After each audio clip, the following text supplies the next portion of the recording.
If you can afford the worst room, I'll give you the suite, scoffed the manager, unaware of who the black woman who had just entered the lobby of the prestigious Grand Metropolitan Hotel in Manhattan really was.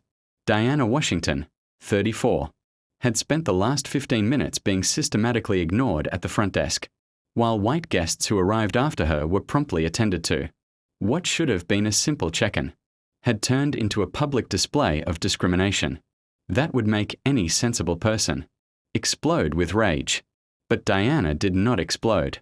She remained there with a calmness that baffled manager Timothy Brooks, a 45-year-old man who had dedicated his career to maintaining the standard of the most exclusive hotel in the region. His eyes scanned Diana from head to toe, with a disdain reserved for those he deemed unsuitable to frequent a five-star establishment. Our rooms cost at least $1,000 a night, Timothy said, deliberately raising his voice to ensure that other guests could hear. Perhaps you'd be better off looking for something more affordable in the area. The suggestion was made with studied cruelty, accompanied by a smile that didn't reach his eyes. Around them, some guests stopped what they were doing to watch the awkward scene. A blonde executive whispered something to her colleague.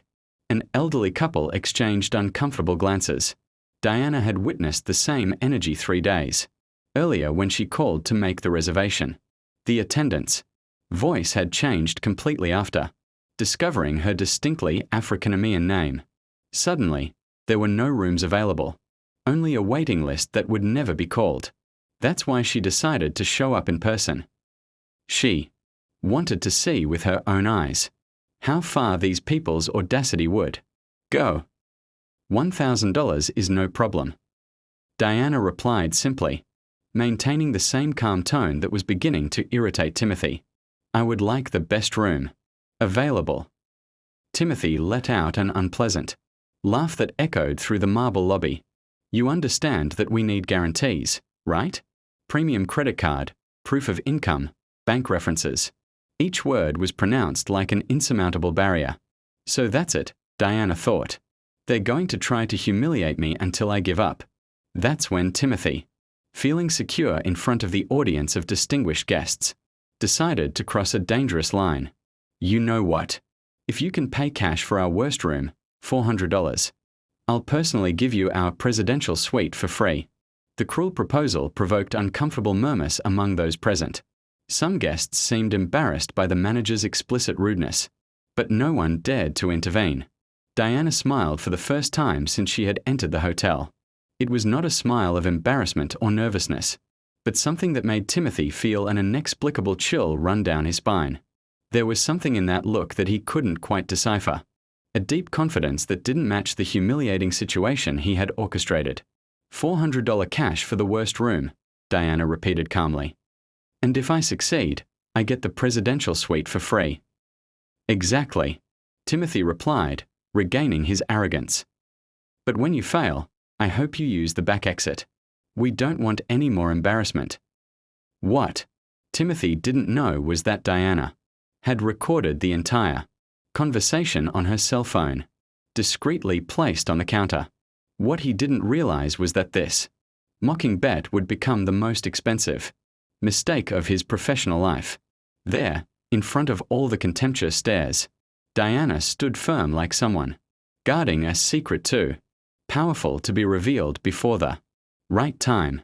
If you're enjoying seeing how arrogance can blind people to their truth that's right in front of them, don't forget to subscribe to the channel, because what happens next will show that underestimating someone can cost much more than Timothy ever imagined. Diana calmly walked over to the nearest leather sofa and sat down, placing her purse on her lap with the same naturalness as someone who was at home. The gesture completely disarmed Timothy, who expected to see her stumble over apologies or run out the door. What do you think you're doing? Timothy asked, his voice rising a half tone. You can't just sit there as if you own the place. I'm organizing my documents for payment, Diana replied, opening her purse with deliberately slow movements. $400 in cash. Isn't that what you said? The entire reception area stopped to watch. An executive checking her emails on her cell phone looked up. The elderly couple near the elevator paused their conversation. Even the cleaning staff slowed down, pretending to arrange the ornamental plants so they could watch the scene. Timothy felt the first tightness in his chest. There was something about this woman's calmness that deeply unsettled him. During 15 years of managing luxury hotels, he had developed an infallible radar for identifying who belonged in that environment. But Diana didn't fit into any category he knew. She didn't show the nervousness of someone who was out of their element. She didn't show the anger of someone who felt wronged. Just a tranquility that was beginning to make Timothy wonder if he had underestimated something important. "Look," a guest whispered to her husband. "The manager is clearly being prejudiced against her." "Awkward," replied the man, shaking his head. In the middle of 2024, Timothy heard the comments and felt a twinge of irritation. Those people didn't understand that he was protecting the establishment standards. It wasn't discrimination. It was maintaining quality. At least that's what he kept telling himself. Diana took a neat envelope and a leather wallet out of her purse. Her movements were precise, like someone accustomed to handling important documents. Timothy watched, trying to find signs of nervousness or hesitation, but found only professional efficiency. 3 years earlier, Diana had experienced a similar situation at a restaurant in Los Angeles. The matrie had discreetly suggested that she would be more comfortable at an establishment more suited to her profile. At the time, she had left without making a fuss, swallowing the humiliation as yet another lesson about the limits imposed by society. But much had changed in 3 years, especially after her consulting firm began to grow exponentially. After she began to frequent the same social circles as the people who had previously excluded her. After she learned that dignity is not asked for, it is imposed. Said Timothy, approaching with long strides. "I cannot allow you to turn our reception area into your personal waiting room. If you can't afford it, you'll have to leave." The word afford was uttered with such disdain that it caused murmurs of disapproval among the guests. An elderly lady whispered to her companion, "How unnecessarily rude." Diana looked up calmly. "Mr. Brooks, I read your name on your badge. I did exactly as you suggested. I am preparing to pay the $400 in cash for the worst room. Or was I lying about the bet?" The question cut through the air like a knife. Timothy realized he had put himself in a delicate situation. Backing down now would be admitting he had lied. Insisting meant risking that she actually had the money, which would make her public humiliation even more embarrassing. "Of course, I wasn't lying," he replied, forcing a confident smile. "But I must warn you that our worst room is still superior to most hotels that people like you usually frequent." The comment provoked more uncomfortable murmurs. A businessman muttered something about inadequate service to his wife. A young executive shook her head in clear disapproval. Diana smiled again. That same smile that made Timothy feel like he was losing a game whose rules he didn't fully understand. "People like me," Diana repeated, savoring the words. "And what kind of people am I, Mr. Brooks?" The question left Timothy speechless. Anything he said would dig him even deeper into the hole he had dug for himself. He opted to change tactics. "Well, I must inform you that cash payments require additional verification," he said, trying to regain some control. "Anti-fraud policies. You know how it is." "Of course," Diana agreed, taking her cell phone out of her purse. "I can call my bank to confirm the legitimacy of the funds if necessary. Or would you prefer that I contact my attorney to document this entire process that I'm going through?" The mention of an attorney made Timothy gulp. The last thing the hotel needed was legal trouble involving discrimination, especially with so many witnesses present. Michael followed her gaze and immediately sensed the tension in the air. His years as a lawyer specializing in racial discrimination had trained him to identify this type of situation instantly. "What kind of difficulties?" he asked, his voice taking on the professional tone that made opponents tremble in court. Diana smiled, that same smile that had disconcerted Timothy from the beginning. "Mr. Brooks here made a bet with me. If I could pay $400 cash for the worst room, he would give me the presidential suite for free." And Michael encouraged, already anticipating the outcome. "I paid." His refusing to honor the agreement Michael turned to Timothy with an expression that made the manager take an involuntary step backward. After decades of dealing with institutional discrimination, he recognized the patterns immediately. Mr. Michael waited for the identification. Brooks. Timothy Brooks, General Manager of the Grand Metropolitan. Mr. Brooks. I'm Michael Richardson from Richardson and Associates. I'm sure there's some misunderstanding here. Ms. Washington is one of the most respected business women in the country. Surely, there would be no reason to question her word or her financial ability. The mention of Richardson and Associates prompted more murmurs of recognition among the guests. Timothy realized he had gotten himself into a situation far beyond his intellectual limitations could process. It's not a question of financial capacity. Timothy tried to explain, sweating visibly. It's just that the presidential suite has certain requirements. What requirements? Michael asked, taking a digital recorder out of his pocket and placing it on the counter. Please be specific. For legal purposes. The presence of the recorder made Timothy swallow hard. Every word he said now could be used against him in court. His mind raced in circles trying to find a way out that didn't exist. Diana watched the transformation in Timothy's behavior and felt a deep satisfaction. For years, she had been forced to swallow similar humiliations because she lacked the resources to defend herself adequately. Now, with her company thriving and powerful allies, the dynamic had completely changed. 3 years earlier, when her consulting firm was still in its infancy, she had developed a specific protocol for situations of discrimination: recordings, documentation, witnesses, and whenever possible, the involvement of specialized lawyers. Each episode of Prejudice had become a practical lesson in how to build solid legal cases. Mr. Brooks is explaining the specific requirements of the presidential suite to me, Diana said to Michael, maintaining a perfectly polite tone. Apparently, there are criteria that were not mentioned when he made the original bet. Michael nodded, taking notes on a small pad. Retroactive criteria are always interesting from a legal standpoint. Continue, Mr. Brooks. I'm documenting everything. Timothy realized he had dug himself into such a deep hole that he could no longer see the surface. Every attempt to explain himself only deepened his predicament. The surrounding guests watched with a mixture of fascination and horror, like people watching a car accident in slow motion. Perhaps, Diana suggested softly, we should resolve this more privately. I wouldn't want other guests to feel uncomfortable with unnecessary discussions. The offer to leave gracefully was both generous and terrifying to Timothy.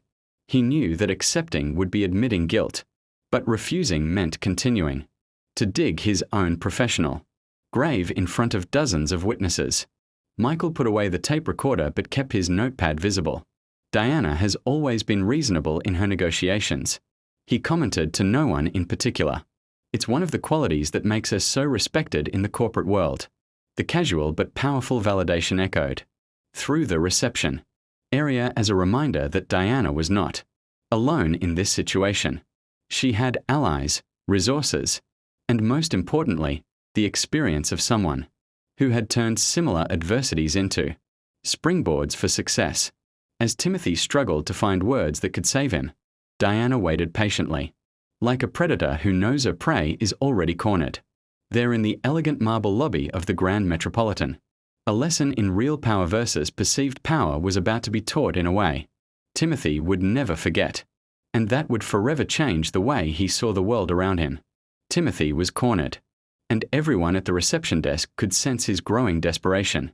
The manager, who had spent the entire morning humiliating Diana, was now visibly sweating as he tried to find a way out that simply did not exist. His hands trembled as he held the $400, as if they were evidence of his own professional incompetence.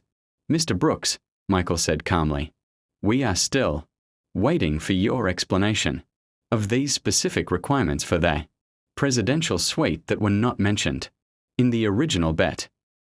It's just that, Timothy stammered, realizing that every word he said could be used against him. His 15 years of experience in luxury hospitality had not prepared him to face a CEO and a discrimination lawyer simultaneously. Diana watched Timothy's agony with the patience of someone who knew that justice was just beginning. Over the past 3 years of building her company, she had developed a network of contacts that went far beyond what any prejudice manager could imagine. And it was time to use that network. "Michael, you know Mr. Harrison Mills, don't you?" Diana asked casually as if she were talking about the weather. "Of course," Michael replied, immediately grasping where Diana was going with this. "Harrison is the CEO of Mills Hospitality Group. He owns dozens of hotels on the East Coast."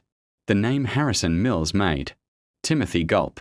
Mills Hospitality Group was one of the largest hotel chains in the country, known for its extremely strict standards of service and its zero-tolerance policy on discrimination. Any hotel that wanted to maintain good relations with the group, including the Grand Metropolitan, knew it couldn't afford to tarnish its reputation. "Why are you asking about Harrison?" Michael continued, clearly enjoying the game. "Oh, we had dinner together last week," Diana said, taking her cell phone out of her purse. "He was telling me about a new consulting project to improve service standards at partner hotels. He spoke specifically about combating discrimination, disguised as maintaining standards." Timothy felt as if the floor had disappeared beneath his feet. Harrison Mills wasn't just influential in the hotel industry. He was known for ending the careers of managers who tarnished the reputation of partner establishments. A single phone call from him could make Timothy persona non grata at any decent hotel in the country. In fact, Diana continued, typing on her phone with deliberately slow movements. "He asked me to document any instances of discrimination I encountered during my travels. He said he wanted real examples to use in training." The mention of real examples made Timothy realized that he had become the protagonist of his own professional nightmare.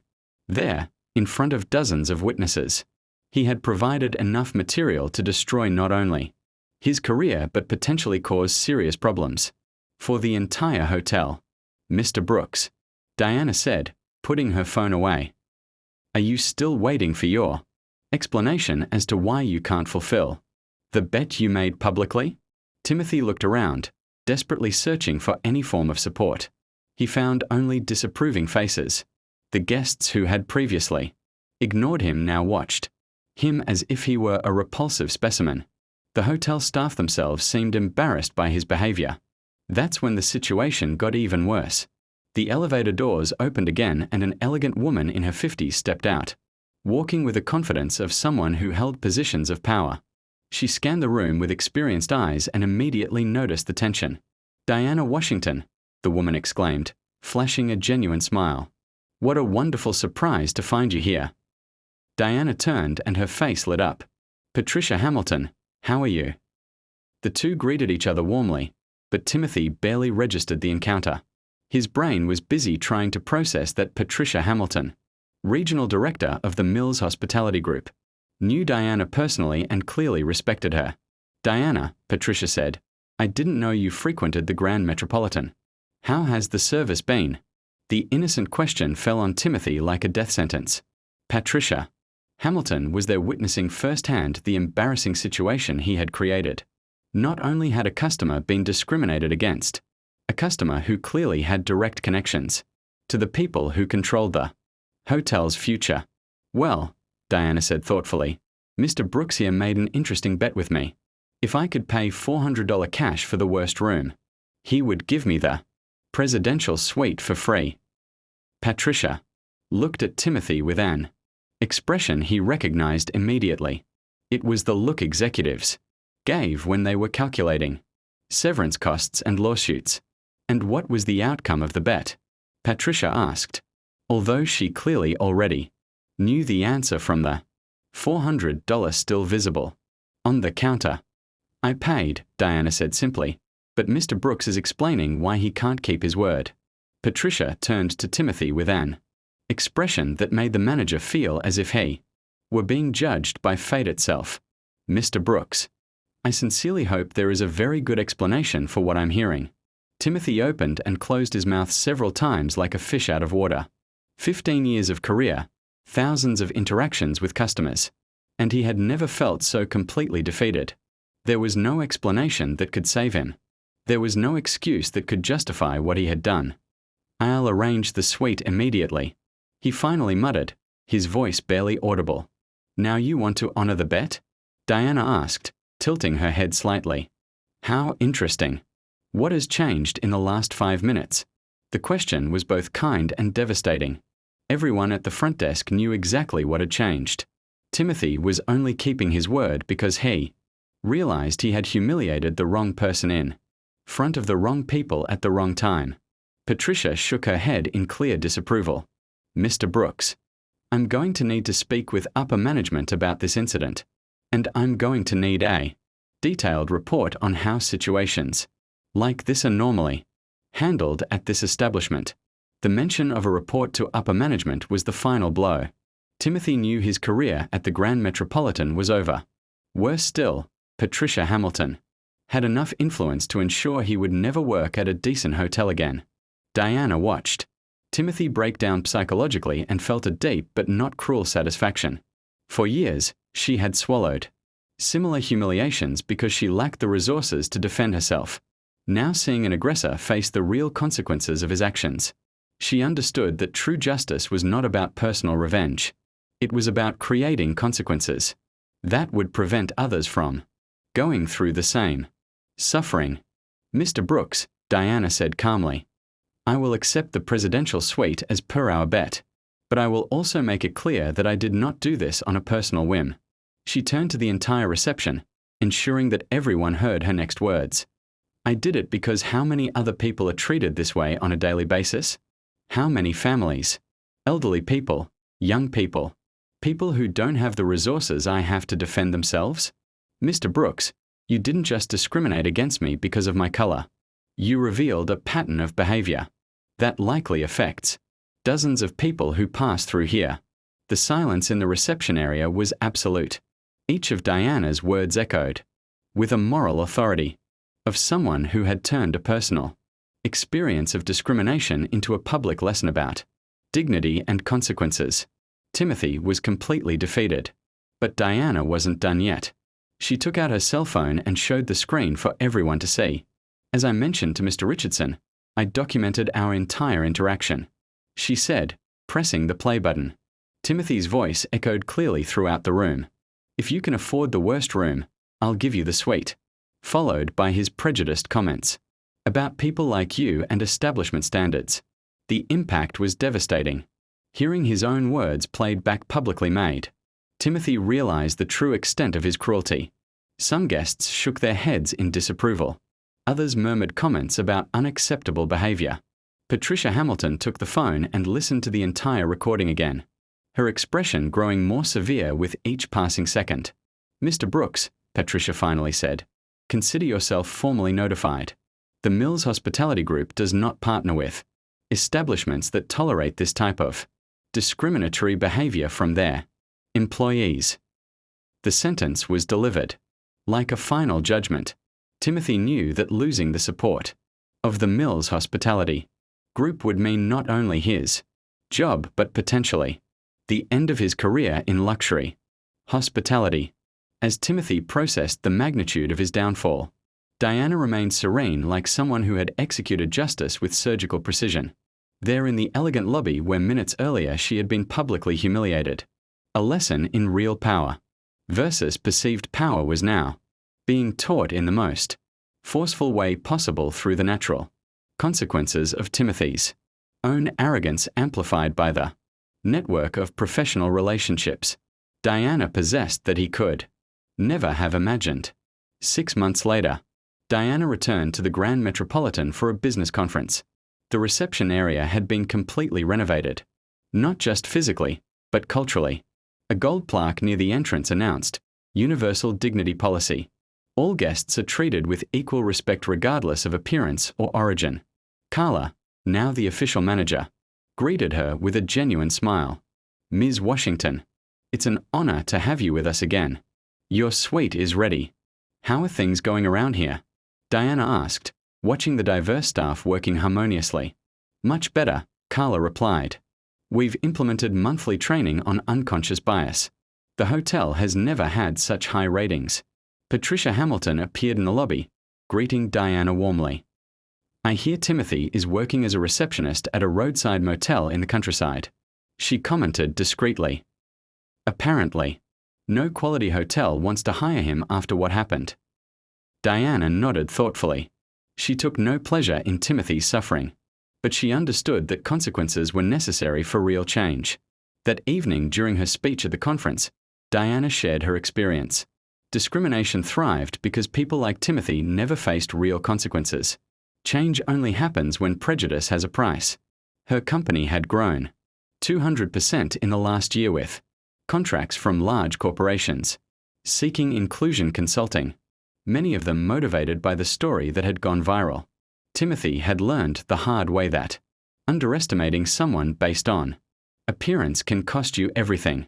Diana proved that the best response to prejudice is not anger, but success so great that it forces the world to recognize your value. Have you faced discrimination and turned pain into power? Share your story in the comments and sign up for more stories about how justice, served with intelligence, always finds its